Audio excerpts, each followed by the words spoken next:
পিসি বাড়ি ভার্সেস মাসি বাড়ি। এ মা শুনছো, বলছি আমার কলেজ না দুদিন ছুটি দিচ্ছে বুঝলে, তাহলে বড় পিসি ডেলি এই তো বলে যাইতে, তা ভাবছি কালকে পিসি ঘর থেকে ঘুরে আসবো। এখন পিসি ঘর যাওয়ার কোনো দরকার নেই, ডাঙ্গর বিটি ছিল শুধু এদিকে যাবো ওদিকে যাবো। পড়তে বসেছো কোনো সময় সারাক্ষণ তো মোবাইলটা টিপে মরুস ঘরটাই এলে। তোকে যে পয়সা খরচ করে পড়ানো হচ্ছে, কি করতে পড়ানো হচ্ছে? ঘরে বস, এখন পড়তে বস। আর 15টা দিন পর পরীক্ষা, এক কথা মুখস্থ করে নাই, সে যেটা পিসি ঘর এখন পড়তে বস চুপচাপ ছুটিয়ে।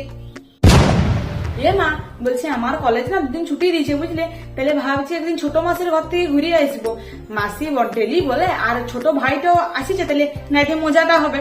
তাহলে আমি কালকে মাসি ঘর যাবো বুঝলি। কি আছে মাসি ঘর যাবি তো যা রে, ওইটা আমার কোন জিজ্ঞাসা করার জিনিস নাকি? ভালো ভাই যখন ছুটি পেয়েছো আমিও যাইতাম জানো, কিন্তু আমার তো যাওয়ার উপায় নেই, ঘরের তো কাজ। তুই যা বরং বুঝলি, আমি না হয় কোনো অন্য দিন যাবো। হ্যাঁ যা। আর তার আগে শুন না, ছুটিটা একটু সুতোটা করাই দি জানা পাচ্ছি নি।